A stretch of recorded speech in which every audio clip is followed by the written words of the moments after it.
कण कण में भगवान रहते हैं, सब जानते हैं। मैं आपसे प्रश्न करता हूं, कण कण में ईश्वर रहते हैं, तो क्या आपने कण कण में ईश्वर को महसूस किया?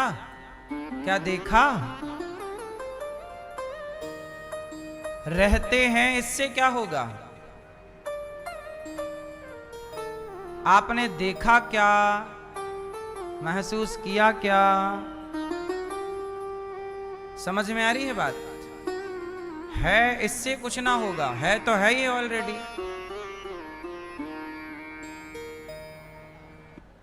दूध में मक्खन है कि नहीं है? क्या आपको निकालना आता है? यदि निकालना आता है तब तो उसका लाभ है। अब निकालने ही नहीं आए तो है, पर है से क्या है? कण कण में भगवान है, पर आपको देखना ही नहीं आया, तो है से क्या मतलब है? सुनो, भगवान को कण कण में बाद में देखना। भगवान को पहले, जो लोग कहते हैं ना कण कण में भगवान है, ठीक है, ये बात सही, हम इसे गलत नहीं कह रहे हैं, पर इस बात से भी बड़ी एक बात है जो आपको जान लेना चाहिए, जो कि आप लोग नहीं जानते। कण कण में भगवान है, पर उसको देखने की प्रोसेस कहां से स्टार्ट होगा? पहले अपनी माता में भगवान को देखो, पहले अपने पिता में भगवान को देखो, पहले अपने गुरु में भगवान को देखो, पहले अतिथि में भगवान को देखो, पहले गौ माता में भगवान का दर्शन करो, धीरे धीरे फिर पशु पक्षियों में ईश्वर का आभास पाओ, फिर चींटी में ईश्वर को देखो। जब चींटी से लेकर हाथी तक तुम्हें चैतन्य वस्तु में, चैतन्य जीव जंतुओं में जब ईश्वर की अनुभूति होने लग जाएगी, तब फिर पत्थर जड़ वस्तु है, कण कण ये जड़ वस्तु है। जब चैतन्य में ईश्वर का दर्शन होने लग जाएगा, तो जड़ वस्तु में भी ईश्वर का दर्शन होने लग जाएगा। पर अभी समस्या क्या है? लोग कहते हैं कण कण में भगवान है, और उन्हीं की माता परेशान है। क्या आपने अपनी माता में परमात्मा को देखा? नहीं देखा। क्या अपने पिता में भगवान को देखा? नहीं देखा। जब आप अपने माँ बाप में ईश्वर को नहीं देख पाए, तो तुम्हें कण कण में ईश्वर कैसे नजर आ जाएगा भैया? कण कण वाली बात तो बहुत बाद की है। क्यों? कण कण वाली बात तो बहुत बाद की है, ये तो बाद में समझ में आएगा ही। पहले अपने माता में ईश्वर को देखो, पिता में ईश्वर को देखो, सब में ईश्वर को देखना सीखो। सिय राम मैं सब जग जानी, करहूं प्रणाम जोर जुग पानी। सिय राम मैं सब जग जानी, सब में ईश्वर को देखना है। आजकल का आदमी अपने बाप को तो भगवान समझ नहीं रहा है, अपनी मां को भगवान समझ नहीं रहा है, और ज्ञान कैसे बघारता है? कण कण में ईश्वर है। इस ज्ञान से क्या होगा मैया? बात सही है? ज्ञान से कुछ नहीं होता। आप कितने लोगों को ज्ञान है बताओ? झूठ बोलना पाप है, ये ज्ञान किस किस को है? हाथ उठा के बताओ। झूठ बोलना पाप है, नदी किनारे सांप है। किस किस को ये ज्ञान है? झूठ बोलना पाप है, सबको ज्ञान है झूठ बोलना पाप है। तो पूछो, क्या ये सच बोलना शुरू कर दिए? भाई आपको तो ज्ञान है कि झूठ बोलना पाप है, तो फिर काहे झूठ बोल रहे हो? भाई झूठ तो वो बोले जिसको ज्ञान ही ना हो। तो आजकल ज्ञान सबके पास है, पर उस ज्ञान पर चलना कोई नहीं चाहता। तो ज्ञान है आपके पास, पर आप ज्ञान पर चलते नहीं हैं, तो ज्ञान होने से क्या होगा?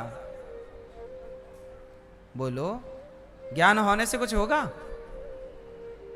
हमें डॉक्टर ने दवाई दे दी, हमने जेब में रख ली, तो क्या जेब में रखने से बीमारियां ठीक होंगी? टाइम टू टाइम खाना पड़ता है, समय समय पर खाओ, तब ना दवाई का प्रभाव शरीर पर होगा और रोग समाप्त होगा। आपको ज्ञान तो है, लेकिन आपने उस ज्ञान को अपने जीवन में उतारा नहीं, तो उस ज्ञान से कोई लाभ नहीं है। बात सही है कि गलत है? इसलिए मेरी मां, भगवान कहाँ है? सबसे पहले ईश्वर कहाँ है? माता के भीतर। अपनी मां को ईश्वर के भाव से प्रणाम करना सीखो। ये मेरी मां नहीं है, मेरा भगवान है। मेरा पिता नहीं है, मेरा भगवान है। मेरा अतिथि नहीं है, अतिथि कौन है? भगवान है। गैया कौन है? जानवर नहीं है गैया, भगवान है। नामदेव जी ने कुत्ते में भगवान का दर्शन किया। नामदेव जी रोटी बना के रखे, और रोटी बना के रखे ही थे कि कुत्ता आया। नामदेव जी घी की कटोरी लेने भीतर गए, कुत्ता मुंह पे दबा के रोटियां भागा। तो नामदेव जी घी की कटोरी लेके कुत्ते के पीछे दौड़ गए। प्रभु जी, सूखी रोटी ना खाओ, आपका दिया घी है, थोड़ा घी लगा के खाओ। हे प्रभु रुक जाओ, कुत्ते के पीछे, हे प्रभु विट्ठलनाथ जी रुक जाओ रुक जाओ। लोग बोले वो कुत्ता है, नामदेव जी बोले आपके लिए कुत्ता है, हमने तो भगवान के लिए रोटियां रखी, तो इस रूप में भगवान ही आकर हमारी रोटियों का भोग लगा रहे हैं, है ना? पता नहीं किस रूप में आकर नारायण मिल जाएगा, ना जाने किस रूप में ईश्वर। इसलिए कहता हूं, भक्तों का पहला लक्षण है कि वो सब में ईश्वर का दर्शन करें। कोशिश करिए कि किसी का अनादर ना हो, अपमान ना हो, सब में ईश्वर का दर्शन हो। पहला नियम। दूसरा, श्रोतव्यः, ज्यादा से ज्यादा कथा सुनिए। क्या करना है? ज्यादा से ज्यादा क्या करना है? ज्यादा से ज्यादा श्रोतव्यः, ज्यादा से ज्यादा सुनिए। बच्चे को लेके कमरे में चले जाइए, तो वहीं खेलेगा आराम से, कथा टीवी पर सुन लेना, ठीक है? श्रोतव्यः, ज्यादा से ज्यादा क्या करना है? श्रोतव्यः, कथा सुनना है। जितना आप सुनते हैं उतना भगवत प्रेम बढ़ता है। श्रोतव्यः कीर्तितव्यश्च, ज्यादा से ज्यादा कथा सुनो, ज्यादा से ज्यादा कीर्तन करो। जितना टाइम बचे, जितना टाइम मिले, पहले भगवान की कथाएं कानों से सुनो, क्योंकि कानों से जब कथा जाती है तो कथा के रूप में भगवान ही भीतर प्रवेश करते हैं। प्रविष्टः कर्णरंध्रेण। तो धीरे से क्या करो? पहले कथा सुनो, श्रोतव्यः, फिर क्या करो? कीर्तितव्यश्च, ज्यादा से ज्यादा कीर्तन करो।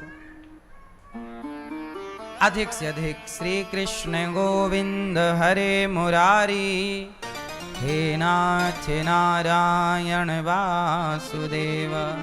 ज्यादा से ज्यादा कथा, ज्यादा से ज्यादा कीर्तन।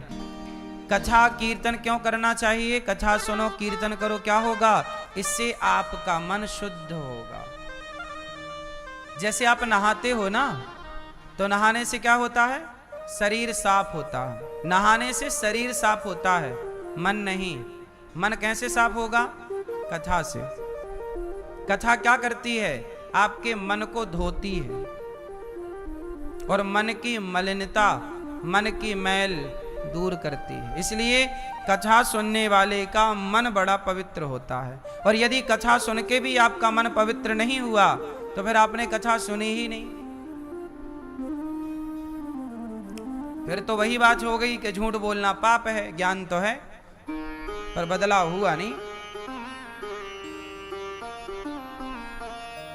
इसलिए श्रोतव्यः कीर्तितव्यश्च, और पहला कथा सुनो, दूसरा भगवान का कीर्तन करो। सवेरे सवेरे रोज प्रभात फेरियां निकाला करो। अपने घर पे सवेरे जागो, कीर्तन करो, श्री कृष्ण गोविंद हरे मुरारी। और तुम ज़्यादा बुजुर्ग हो, 50 साल के हो गए हो, 60 साल के हो गए हो, तो हम कहते हैं पूरा गांव, पूरी कॉलोनी, सोसाइटी, गांव की, मोहल्ले की, सोसाइटी की सारी महिलाएं इकट्ठी हो जाओ सवेरे 6 बजे या 5 बजे, और पूरे मोहल्ले में घूम के कीर्तन कराओ। प्रभात फेरी जिसे बोलते हैं। ढोलक ले लो, मजीरा ले लो और कीर्तन कराओ, श्री कृष्ण गोविंद हरे। पूरे मोहल्ले भर को नाम सुनाओ। सब प्रभात फेरी जानते हो कि नहीं? सवेरे प्रभात फेरी निकालना चाहिए, महिलाओं को भी और पुरुषों को भी। लेकिन आजकल के लोग बुढ़ऊ सोते रहते हैं, 8 बजे तक सोते हैं। ये तुम्हारा टाइम सोने का नहीं है। बहुत गई थोड़ी रही नारायण अवचेत, काल चिरैया चुग रही निस दिन आयो खेत। सवेरे से प्रभात फेरी निकाल लिया करो। आप लोग निकालते हो प्रभात फेरी? प्रभात फेरी निकालने से क्या होता है? आपने मीराबाई के बारे में सुना होगा, पग घुंघरू बांध मीरा नाची रे। घुंघरू बांधती पांव में और क्या करती? नाचती। क्या करती वो तो गली गली हरि गुण गाने लगी। अब सवाल खड़ा हुआ, मीराबाई तुम गली गली क्यों गाती हो?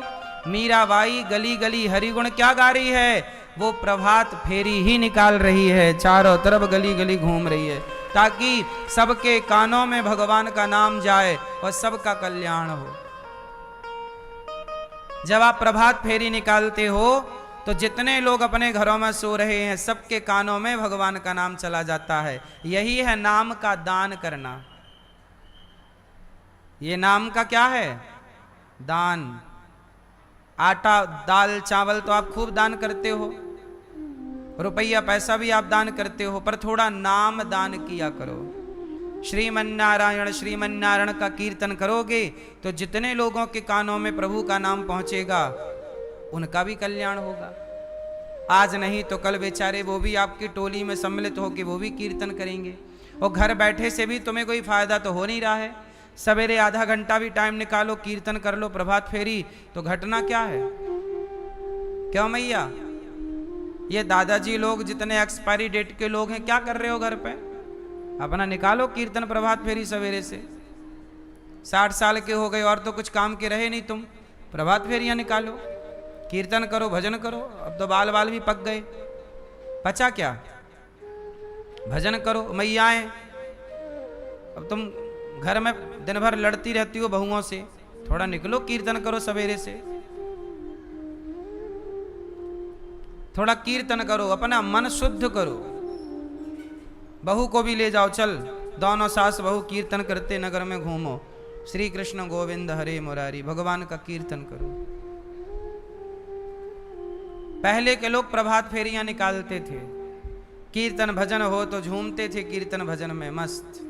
आजकल लोग कीर्तन भजन बस बैठे बैठे आप 2-2 घंटे प्रपंच करते हैं, उसकी निंदा, उसकी चुगली, उसकी बुराई, ये वो। क्या होगा इससे? भगवान का नाम ही हृदय को शुद्ध करता है। इसलिए ज्यादा से ज्यादा कीर्तन करिए, स्मरण स्मर्तव्यश्च, स्मरण करिए। और क्या करिए? स्मरण। काम करते रहो, भगवान का स्मरण बना रहे। भगवान की भक्ति बहुत सरल है। सरल है कि कठिन है? काम करिए। हम कहते हैं अलग से टाइम मत निकालिए, झाड़ू लगाइए। आप सब झाड़ू रोज लगाते हो कि नहीं? बर्तन धुलिए, कपड़े धुलिए, नहाइए। चलो आप नहा रहे हैं, नहाने में कितना टाइम लगता है? 10 मिनट, 15 मिनट, 20 मिनट, जो भी आपका टाइम, आधा घंटा। ये समय आप जब नहा रहे हैं तो आप तो अकेले हैं। उस समय क्या कर रहे हैं? पानी ही तो डाल रहे हैं शरीर पर, साबुन लगा रहे हैं। उस समय भी आप भगवान का स्मरण कर सकते हैं। एक बात बताओ, जब माँ नहाती है तो नहाते समय बच्चे का स्मरण रहता है कि नहीं? बोलो हाँ कि ना? कि भूल जाती है बच्चे को? और माँ झाड़ू लगाती है तो बच्चे का स्मरण रहता है कि भूल जाती है? बोलो। हाँ कि ना।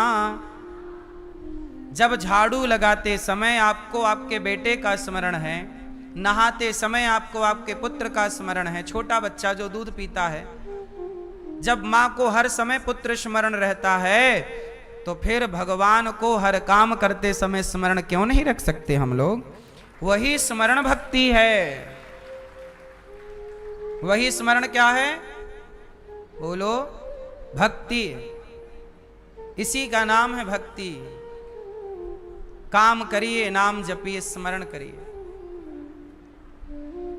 खूब स्मरण करिए भगवान का, खूब काम करिए। भोजन बनाओ, रोटी बनाओ। मेरी माँ, आप लोग रोटी बनाती हो? आप लोग रोटी बनाती हो कि नहीं? क्यों, कोई बना के देता है आपको? आजकल समस्याएं बड़ी हैं। महिलाएं, हमारी कुछ माताएं इतनी आलसी हो गई हैं कि घर में भोजन तक नहीं बनाती। भोजन बनाने वाली भी रखती हैं बाई। इतनी आलसी हो गई हो। ज्यादा सुख तुम्हारा प्राण ले लेगा, ज्यादा सुख तुम्हें बीमार बना देगा। और जितने घरों में काम रोटी बनाने के लिए बाइयां लगी हैं, उन घर की महारानियों को देखना, सब बीमार हैं एक तरफ से, गुब्बारे की तरफ फूली हुई हैं। हाँ या ना? सब एक तरफ से बीमार हैं। अरे भोजन में केवल दाल चावल सब्जी रोटी नहीं होता, माँ की ममता भी होती है, माँ का प्रेम भी उस भोजन में होता है। जब बाई तुम्हारे घर भोजन बनाएगी तो वो कौन सा प्रेम डालेगी? वो तो मसालों से स्वाद लाएगी ना, और माँ बनाएगी तो अपने प्रेम से स्वाद लाएगी। इसलिए मैया, आप भोजन जरूर बनाया करो अपने पति के लिए, अपने बच्चों के लिए। आपके हाथ का भोजन आपका पति खाएगा तो आपसे प्रेम होगा। और किसी और के हाथ का खाने लग गया तो फिर उसी के पीछे भागेगा। इसलिए घर में भोजन तो बना लो। भोजन बनाते समय बड़ी शुद्धि रखनी चाहिए। आजकल महिलाएं घर में रसोई के भीतर चप्पल पहन के जाती हैं। कांटे बिछा रखे हैं क्या रसोई में? रसोई में चप्पल का है भैया? इतना सुखी हो गया है ना आज का इंसान, इतना सुखी, कुछ नहीं करना चाहता। रसोई में भी चप्पल, हद होती है। ऐसे चप्पल पहन रहे हो, ऐसे चप्पल जैसे कभी चप्पल पहनने को ही नहीं मिली है। दे पहने चप्पल, पहने पहने।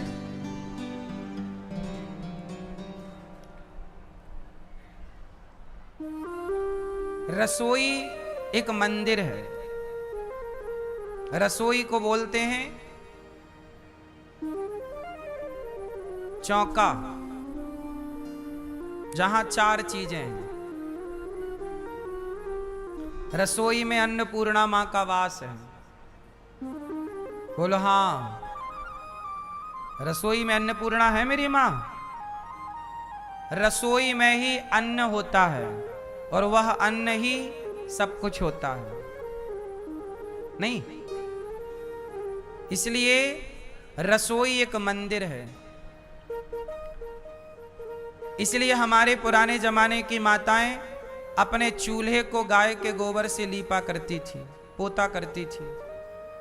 रसोई को भोजन बनाने के बाद तुरंत चूल्हे को गाय के गोबर से साफ करती थी, बर्तन साफ करती थी।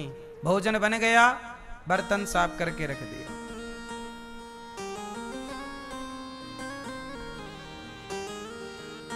साफ सफाई पूरी रहा करती थी रसोइयों में। हमारी माताएं भगवान की पूजा करके रसोई में प्रवेश किया करती थी। लोग भोजन करते समय पहले थाली को प्रणाम किया करते थे। थाली से कुछ दाने निकाल कर चिड़िया के लिए, गैया के लिए अलग रखा करते थे। ये सारी परंपराएं अब धीरे धीरे समाप्त हो गईं। आज के आधुनिक बच्चे कुछ भी नहीं जानते, ना कुछ करना चाहते। आज के लोग दूसरों की थाली की रोटी छीनना चाहते हैं, अपनी थाली से कुछ दाना निकालना नहीं चाहते। आज के लोगों को अन्न की कदर नहीं है। पहले के लोगों को रास्ते में दाने मिल जाते थे ना, गेहूं चने के, तो लोग उठा लेते थे कि दाना पड़ा है, पांव के नीचे ना आए। पहले लोग एक एक दाने की कीमत समझते थे। पहले लोग अन्न का बड़ा सम्मान करते थे। बोलो हाँ। लोग अपनी रसोइयों में किसी को घुसने नहीं देते थे, क्योंकि रसोई में सब लोग कैसे घुसेंगे। रसोई मंदिर है पवित्र, जितना पवित्र कहते ना, जैसा खाओ अन्न वैसा रहे मन। आपके मन का निर्माण अन्न से होता है। यदि अन्न सात्विक है तो आपके मन में सात्विक विचार आएंगे। यदि आपका अन्न बिगड़ा तो मन में गलत विचार आएंगे। आज बलात्कार के विचार क्यों आ रहे हैं? आज लड़के, बहुत सारे लड़के, बहुत कुछ लड़के ऐसे हैं जो लड़कियों को गलत नजर से देखते हैं। केवल लड़के नहीं देखते, 40-40 साल के लोग भी लड़कियों को गलत नजर से देखते हैं कुछ लोग। और केवल 40 साल के नहीं, 60-60 साल के बूढ़े भी कुछ लोग ऐसे हैं जो लड़कियों को, बहन बेटियों को गलत तरीके से देखते हैं। आप लोग पुस्तक पढ़ते होंगे, हम लोग तो आंखें पढ़ लेते हैं, नजर पढ़ लेते हैं। आदमी को देख के जान जाते हैं कि ये देखना क्या चाहता है, इसकी नजरें कहां जा रही हैं। किताब बहुत पढ़ी होगी आप लोगों ने, हम लोगों ने नजरें पढ़ना सीखा है। ठीक है, इसलिए ये सब कुछ कैसे बिगड़ गया? जैसा खाए अन्न, तुमने गलत अन्न परोसना शुरू कर दिया। अब तुम्हारे घर में कोई भी तुम्हारी रसोई में घुसता है, जो घुस रहा है पता नहीं वो शुद्ध है कि अशुद्ध है, किस विचार वाला है। आप जो भोजन बना रहे हैं वो भोजन पवित्र होना चाहिए, ईमानदारी का होना चाहिए। भोजन बना के सबसे पहले भगवान को भोग लगाना चाहिए। भोग लगाने के बाद प्रसाद खाना चाहिए, ना कि खाना खाना चाहिए। जितना बनाओ, आप लोग क्या करते हैं, इतना सारा, इतनी रोटियां बनाते हैं, इतना चावल बनाते हैं, इतनी दाल बनाते हैं, और फिर क्या करते हैं, थाली लगाते हैं। थाली में थोड़ी दाल, थोड़ी चावल, थोड़ा रोटी, भगवान को भोग लगाते हैं। एक तो ये पद्धति सब लोग अपनाते हैं, एक थाली में जरा जरा सा निकाला। ये पद्धति करते हैं लोग, पर है गलत। सही प्रोसेस क्या है? घर में जितना भोजन बना है, जितनी दाल है सारी, जितना चावल है सारा, जितना रोटी है सारी, जितनी चटनी है सारी, जितनी खीर है सारी, बड़े बड़े बर्तन लाओ भगवान जी के भोग के लिए। सारा बर्तन में डालो और तुलसी पत्ता सारा में डालो, और एक बड़ी सी थाल में पूरा का पूरा जितना बनाए हो सब भगवान को पहले अर्पित करो। प्रभु आपका है सबको। फिर वो पूरा का पूरा क्या बन जाएगा? फिर वो पूरा बना प्रसाद। और वैसे भी भगवान को ज्यादा खाने की आदत है, पता है आपको? आप लोग कितना काम करते हो जरा सा, तो आप लोग खुद 6-7 रोटियां खा जाते हो दिन भर में, नहीं? कितनी रोटी खाती हो मैया? 4 सवेरे, 4 शाम को, 6। और भात, इतना सारा भात, एक टट्ठ। हाँ।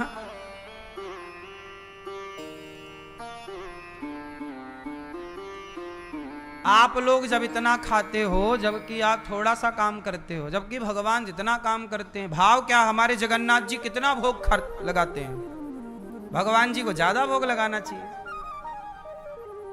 भाव है भक्त कैसी बहाने सबका भोग भगवान को, जो प्रसाद बन जाता है उस भोजन का दोष समाप्त हो जाता है, क्योंकि अन्न में भी दोष होता है,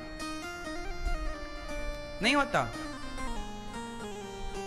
अन्न में भी दोष होता है। इसलिए पहले के लोग सबके हाथ का नहीं खाते थे, सबके हाथ का पानी नहीं पीते थे।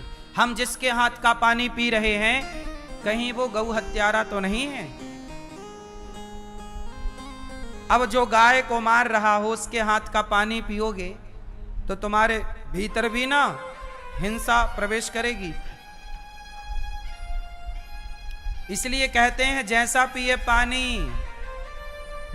वैसी बोले, जैसी राखे शुद्धि वैसी बने। इसलिए अपनी शुद्धि ठीक करो, तो बुद्धि ठीक हो जाएगी, अन्न ठीक करो तो मन ठीक हो जाएगा, पानी ठीक करो तो वाणी ठीक हो जाएगी। आज आप लोगों की तीनों चीज दूषित हो चुकी है। रसोई आपकी ऐसी हो चुकी है कि रसोइयों में कुछ भी आप बना रहे हैं, कैसे भी हाल में आप जा रहे हैं, बिना नहाए आप घुस रहे हैं अपनी रसोइयों में, बिना नहाए आप घुस जाते हैं। कुछ महिलाएं तो बिना नहाए भोजन बना लेती हैं और भोजन बना के फिर नहाती हैं आराम से। अब इन महिलाओं के हाथ कभी खाए तो बुद्धि भ्रष्ट होगी। इसलिए सब आजकल तो आप लोग बाजार में खड़े हो के कुछ भी खा रहे हैं। अब तुम्हारी बुद्धि भ्रष्ट ना होए तो क्या होए? फिर तुम्हारी बुद्धि में रावण नहीं बैठे तो कौन बैठे? राम बैठेंगे क्या? कुछ भी खा रहे हैं आप। लघु शंका जाने के बाद क्या करते हैं आप लोग? लघु शंका जाने के बाद क्या करते हो? क्या करते हो? लोग कुछ भी नहीं करते, लघु शंका गए वापस आ गए, जबकि ये नियम गलत है। सही क्या है? लघु शंका जाओ तो 4 कुल्ला करना चाहिए, चाहे स्त्री हो या पुरुष। 4 कुल्ला करो, हाथ और पांव धुलो। हाथ और पांव धुलना चाहिए। धुलने का विधान तो योनि का भी है, इसलिए हाथ पांव धुलिए और 4 कुल्ला करिए, तब जाके आप लघु शंका के बाद शुद्ध होते हैं। शौच करने के बाद आप लोग क्या करते हैं? आजकल के आपके बच्चे शौच करने जाते हैं, शौच करके आ जाते हैं हाथ धुल के, और वही शौच के बाद पूरे घर में नाचते हैं। कितनी अशुद्धि है। शौच करने के बाद स्नान जरूर करना चाहिए। पूरा नहीं किया तो अर्ध स्नान करना चाहिए, आधा कपड़े गीले करने चाहिए, और इसके बाद ही आप शुद्ध होते हैं। जैसी राखो शुद्धि वैसी बने बुद्धि। इसलिए शौच करने के बाद नहाना ही है। एक बार पूरा नहा चुके हो तो दूसरी बार गए तो आधा नहाओ, अर्ध स्नान। नाभि से अंग को नीचे गीला करो, जो कपड़े पहन के गए हो सारे गीले करो, तब जाके शुद्धि होती है। अब आप लोग लघु शंका जाते हो, शौच करने जाते हो, वो पांव तक नहीं धुलते लोग। अब ऐसे लोगों के हाथ का पानी भी पीने का धर्म नहीं है। ऐसे लोगों के हाथ का आपने अन्न खा लिया तो जब तक वो अन्न तुम्हारे पेट में रहेगा तब तक तुम्हारी बुद्धि भ्रष्ट करके रखेगा। फिर तुम ताकोगे दूसरी बहन बेटियों को, फिर गलत गलत विचार आएंगे, फिर गलत गलत थॉट आएंगे, फिर सब कुछ बिगड़ेगा।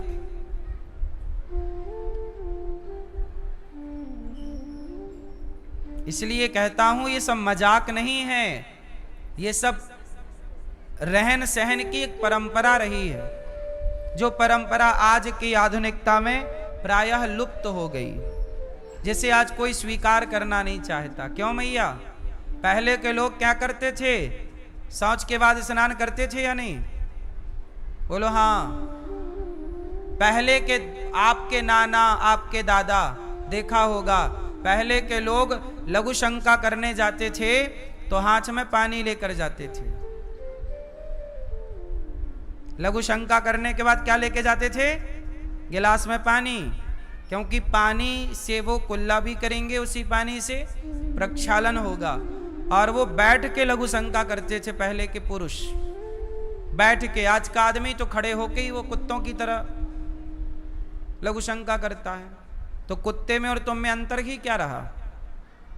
इसलिए आजकल के लोग प्रायः कुत्ते के स्वभाव के हो चुके हैं। आजकल लोगों का स्वभाव कैसा है? कुत्तों की तरह, दिन भर लड़ाई, कुत्तों की तरह दिल भर भौंकना। कुत्ता जैसे किसी भी कुत्ता देखना अपनी प्रजाति के किसी भी मादा को देखता है तो पीछे पीछे घूमने लगता, कहीं कहीं कहीं कहीं करते हुए। ऐसे ही आजकल के लोग हैं कुत्तों की तरह। किसी भी बहन बेटी को देखे तो उसी को ताकते रहते हैं, ये सारे संस्कार जो बने हैं ये गलत रहन सहन, गलत खान पान से बने हैं। यदि आप इन्हें ठीक कर लो तो सब बेहतर अभी भी हो सकता है। सुखदेव जी कहते हैं ज्यादा हाय हाय नहीं करना चाहिए, पैसा कमाना चाहिए साहब। कितना पैसा कमाना चाहिए? कितना पैसा कमाना चाहिए जीवन में? आप बताओ कितना पैसा कमाएं? बताओ खुश रहने के लिए क्या चाहिए? सब लोग बताओ। सवाल है आप लोगों से, मैया ओ पीली मैया, जा रही हो मेरी माँ? नहाने का बोल दिया तो बुराई लग गई क्या मेरी माँ? नहीं।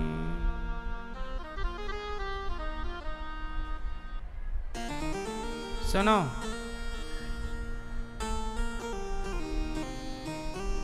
कितना पैसा कमाना चाहिए जीवन में? खुश रहने के लिए क्या करना चाहिए? सब बताओ, खुश रहने के लिए क्या करना चाहिए? मैया बताओ, खुश रहने के लिए क्या करना चाहिए?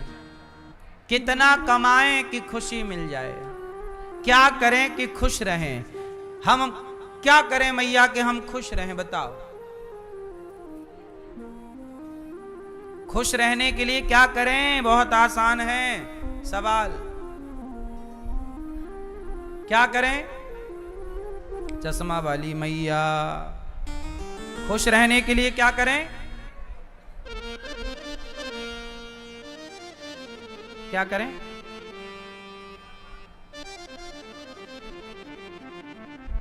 दो रोटी खाएं और 4 खाना हो तो ना खाएं। चश्मा वाली मैया, आप खुश रहने के लिए क्या करें?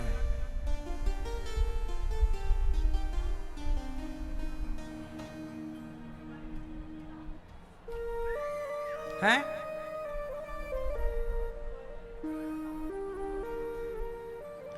खुश रहने के लिए क्या करें? सोचिए, इतना आसान प्रश्न है।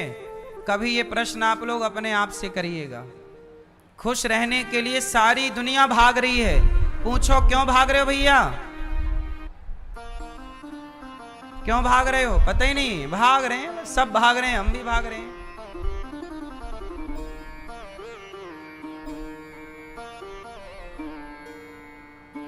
सबको भागना है। क्यों भागना है पता नहीं। खुश रहने के लिए क्या चाहिए पता नहीं। खुश कैसे रहें पता नहीं। बस भाग रहे हैं और चिल्ला रहे, हे भगवान तुमने हमें सुख दिया ही नहीं, सुख दिया ही नहीं दिया। शिकायतें हजार हैं, पर सवाल पूछा जा रहा है कि खुश रहने के लिए क्या करना चाहिए। तो सुनो क्या करना चाहिए। यदि आप खुश रहना चाहते हैं तो बस एक काम करना, जितना ईश्वर ने दिया है उतने में संतोष रखना, संतुष्ट रहना। जो संतुष्ट है वही सुखी है, वही खुश है। जो संतुष्ट नहीं है वो कदापि खुश रहने का मूल मंत्र है मेरी माता। खुश रहना हो तो संतोष, जो दिया है विधाता ने बहुत। बोलो हाँ। आजकल लोग परेशान क्यों हैं? जितना मिला है उतने से वो खुश नहीं है, और चाहते हैं और कैसे मिलेगा। किसी को कौड़ी कम नहीं देता, किसी को दमड़ी ज्यादा। समझदार तो चुप रह जाता, मूर्ख शोर मचाता। मेरे मालिक की दुकान में सब लोगों का खाता। आप कितना भी काम करो पर मिलेगा उतना ही जितना ईश्वर देना चाहते हैं। इसलिए तुम कर्म करो, आप मेहनत करो, कर्म करो, पर देनहार कोई और है। भेजत है दिन रैन। आप मेहनत कर लो, लेकिन मेहनत करने से यदि मिलता तो मेहनत तो बहुत लोग कर रहे हैं। सबसे ज्यादा मेहनत तो मजदूर कर रहे हैं, नहीं कर रहे हैं। आपके घर में जो काम वाली बाई है वो आपसे कितनी ज्यादा मेहनत करती है। आपसे कितना अधिक काम करती है, लेकिन वो आपसे कितनी गरीब है। यदि मेहनत से ही कोई धनवान होता तो मेहनत करने वाले सारे मजदूर धनवान हो चुके होते, क्योंकि मेहनत और काम तो वही ज्यादा करते हैं। इसका मतलब है भगवान कहते हैं तू अपना कर्म करता चल, कर्मण्येवाधिकारस्ते मां फलेषु कदाचन। तू कर्म कर, कर्म पर तेरा अधिकार है। तू फैक्ट्री डाल सकता है, उस फैक्ट्री का मुनाफा कितना होगा ये तू तय नहीं करेगा, ये ईश्वर तय करेंगे तुझे कितना देना है। किसान खेत में बीज बो सकता है, पानी डाल सकता है फसल में, खाद पदार्थ डाल सकता है फसल में, पर फसल कितनी आएगी ये किसान तय नहीं करता, ये ईश्वर तय करते हैं। बोलो हाँ। एक ही गेहूं की फसल सारे किसान बोते हैं, पर किसी के घर 20 कुंटल गेहूं आता है तो किसी के घर 1 एकड़ में 10 कुंटल आता है, किसी के घर 15 कुंटल आता है। क्यों? एक सी ही गेहूं एक से ही खेत में बोई गई, पर बगल वाले के खेत में ज्यादा हुई और इस तरफ वाले खेत में थोड़ा कम पकी। ऐसा होता है कि नहीं? जब एक सा पानी दिया गया, एक सी खाद दी गई, एक सी माटी है, एक सा उसमें जलवायु दी गई, तो क्यों फिर उपज में अंतर आया? क्योंकि राम झरोखा बैठ के सबका मुजरा लें और जाकी जैसी चाकरी ताको तैसो दें। भगवान सब देख रहे हैं किसकी मेहनत कैसी कितनी है, जिसका जैसा भाग्य है, जिसका जैसा कर्म था, कर्म है, उस कर्मों के आधार पर भगवान सब डिसाइड करते हैं किसे कितना देना है। जो कर्म आपके थे, जो पिछला था और जो वर्तमान में है, ये दोनों को मैच किया जाता है और फिर तय किया जाता है कि कितना दिया जाए। 1 रुपया ज्यादा ना मिलेगा आपको और 1 रुपया कम ना मिलेगा। याद रखिएगा, मेरे भाग्य का कोई चुरा नहीं सकता, मेरे भाग्य का कोई ले नहीं सकता और मेरे भाग्य से ज्यादा मैं पा नहीं सकता। जो मैं पा रहा हूं ये मेरे भाग्य का है। आप लाख कोशिश कर लो, मेरे भाग्य का मुझे मिल के रहेगा। आजकल लोग पड़ोसियों की लोग क्या टांग पकड़ के खींचते रहते हैं। तुम्हारे पांव पकड़ने से कुछ ना होगा साहब। जिसके भाग्य में जितना है उसे उतना मिल के रहेगा।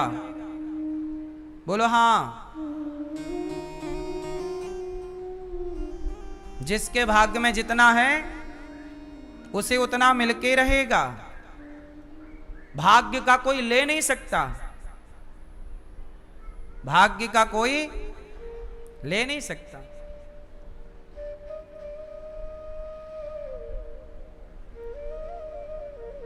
आपके भाग्य का कोई चुरा नहीं सकता, कोई छीन नहीं सकता। जो छीन के चला गया वो तुम्हारे भाग्य का था ही नहीं। लोग कहते हैं ना चोरी हो गई, वो तुम्हारे भाग्य का था ही नहीं, इसलिए चला, ज्यादा एक्स्ट्रा आ गया ना तुम्हारे भाग्य से, चला गया। तुम ले ही उतना जाओगे जितना होगा।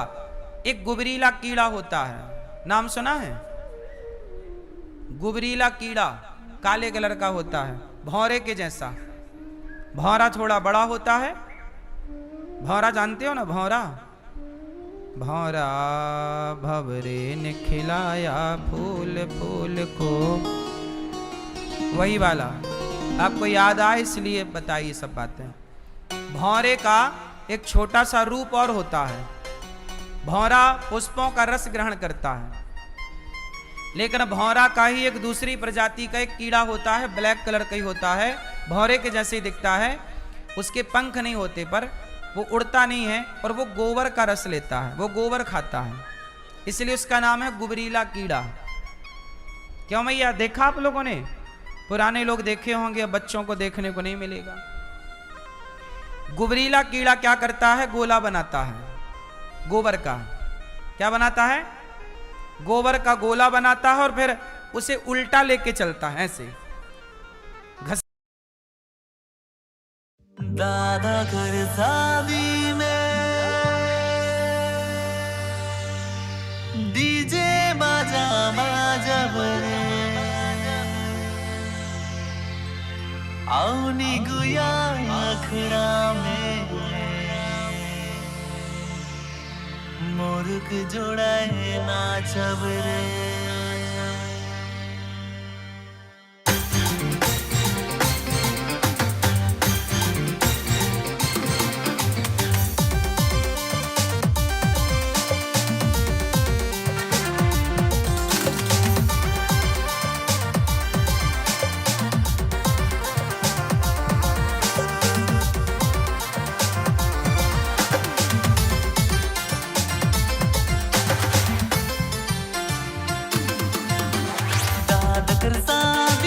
बजा बजेला आउनी गुया संगे जोड़ाइले दादा करसा डीजे बजा बजेला आउनी गुया संगे जोड़ाइले जो लगेला ते मजा लगेला आउनी गुया तो ही या गुआ जोड़ाइले जो लगेला ते मजा लगेला आउनी गुया तो ही या गुआ जोड़ाइले दादा करसा डीजे बजा बजेला आउनी गुया संगे जोड़ाइले करसा डीजे बजा बजेला आउनी गुया संगे जोड़ाइले जो लगेला ते मजा लगेला आउनी गुया तो हे या गुआ जोड़ाइले जो लगेला ते मजा लगेला आउनी गुया तो हे या गुआ जोड़ाइले।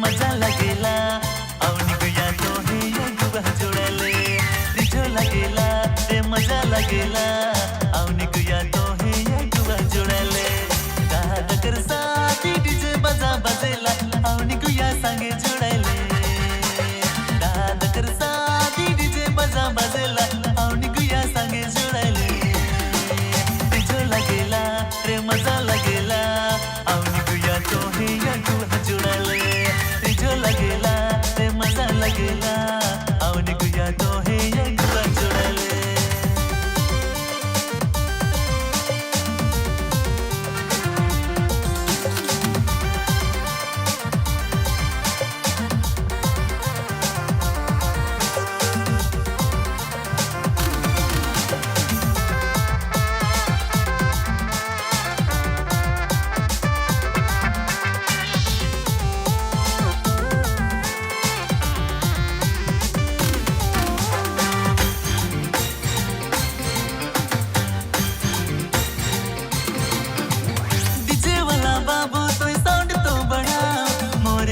नाचो थे यार तो नचा